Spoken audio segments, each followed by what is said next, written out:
ഓം നമോ ഭഗവതേ വാസുദേവായ. ഓം ശ്രീകൃഷ്ണ പരമാത്മനേ നമഃ.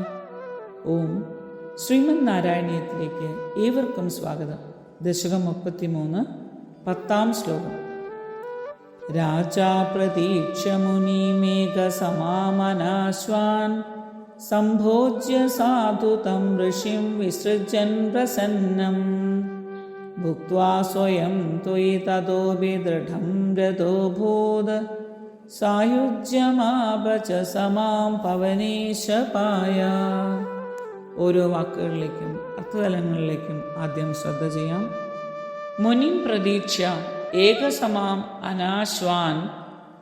രാജ മഹർഷിയെ പ്രതീക്ഷിച്ച് ഒരു സംവത്സര കാലം മുഴുവൻ ഊണ് കഴിക്കാതിരുന്ന അംബരീക്ഷ മഹാരാജാവ് തം ഋഷിം സാധു സംഭോജ്യ, ആ മഹർഷിയെ വഴിപോലെ ഭുജിപ്പിച്ചിട്ട് പ്രസന്നം വിസൃജൻ, പ്രസന്നനാക്കി പറഞ്ഞയച്ചതിൻ്റെ ശേഷം സ്വയം ഭുക്ത്വ ത്വയി തത അഭി ദൃഢം രഥ അഭൂത്, താനും ഭക്ഷണം കഴിച്ചിട്ട് അങ്ങയിൽ മുമ്പിലത്തേക്കാൾ ഏറ്റവും ആസക്തചിത്തനായി ഭവിച്ചു.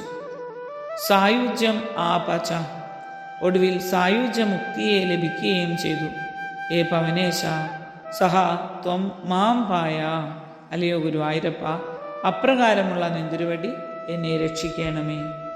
ദുർവാസ മഹർഷി സുദർശന ചക്രത്തെ ഭയന്ന് ഒരു സംവത്സരകാലം മുഴുവൻ ഓരോ ദിക്കുകളിൽ ഓടി നടന്നു. അക്കാലം അത്രയും അംബരീഷൻ അദ്ദേഹത്തെ ഭുജിപ്പിക്കാതെ താൻ ഭക്ഷണം കഴിക്കുന്നതല്ല എന്നുള്ള ദൃഢനിശ്ചയത്തോടുകൂടി ആ മഹർഷിയുടെ വരവും പ്രതീക്ഷിച്ച് ജലപാരണയെ മാത്രം ചെയ്തുകൊണ്ട് കാലം കഴിച്ചുകൂട്ടി.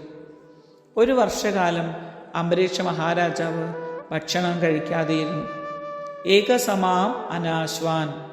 ഇവിടെ സമാം എന്നുള്ളതിന് രാത്രിയും പകലും സമമായ ദിവസം എന്നുള്ള അർത്ഥത്തിലും ഉത്തരായനം ദക്ഷിണായനം സമമായുള്ള ഒരു വർഷത്തെയും എന്ന രീതിയിൽ എടുക്കാം.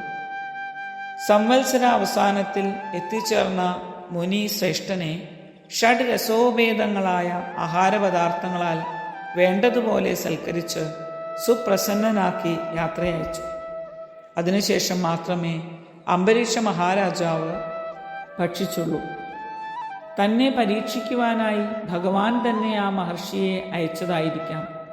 ആ കൃത്യയിൽ നിന്നും താൻ രക്ഷപ്പെട്ടതും കാലചക്രത്തിൽ നിന്നും ദുർവാസസിനെ സംരക്ഷിക്കുവാൻ സാധിച്ചതുമെല്ലാം സർവാന്തര്യാമിയായ ആ ഭഗവാന്റെ വൈഭവം കൊണ്ട് തന്നെയാണ് എന്ന് കരുതിക്കൊണ്ട് ആ രാജർഷി നേരത്തെ ഉള്ളതിനേക്കാൾ ദൃഢതരമായ ഭക്തിയോടുകൂടി ഭഗവാനെ ആരാധിച്ചു.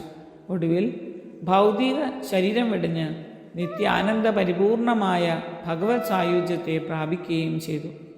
അതുതന്നെയാണല്ലോ ദ്വാദശി വ്രതത്തിൻ്റെ പരമഫലം.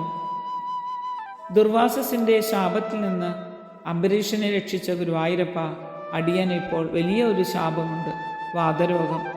അവിടുന്ന് ഈ വാതരോഗത്തെ ഇല്ലാതാക്കി അടിയനെ കാത്തുരക്ഷിക്കണേ എന്ന് പ്രാർത്ഥന. സർവാന്തര്യാമിയായ ഭഗവാന്റെ മഹാത്മ്യ വൈഭവം എത്രയുണ്ട് എന്ന് പറയുവാൻ വയ്യ. മേൽപ്പത്തൂർ ഗുരുവിൽ നിന്നും ഏറ്റുവാങ്ങിയ ആ ശാപത്തെ അങ്ങയുടെ സുദർശനമാകുന്ന ജ്ഞാനം കൊണ്ട് ഇല്ലാതാക്കി തരയണമേ എന്നാണ് പ്രാർത്ഥന. കൃത്തികയെ സംഹരിച്ച ചക്രായുധം ദുർവാസസ മഹർഷിയെ പിന്തുടർന്നു പലയിടത്തും സഞ്ചരിച്ചു.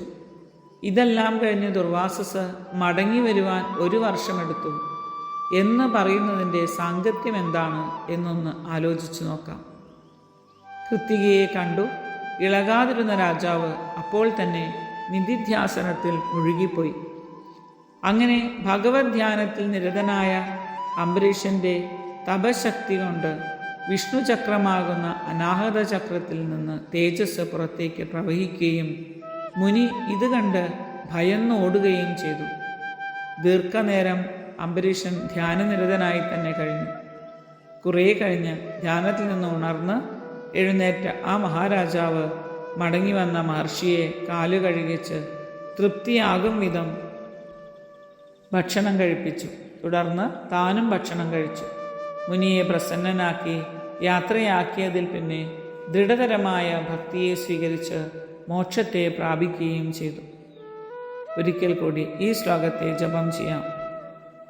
രാജാ പ്രതീക്ഷ്യ മുനിമേഘസമാം അനാശ്വാൻ സംഭോജ്യ സാധു തം ഋഷിം വിസൃജൻ പ്രസന്നം ഭുക്ത്വാ സ്വയം ത്വയി തതോപി ദൃഢം രഥോഭൂത് സായുജ്യമാപച സമാം പവനേശപായ.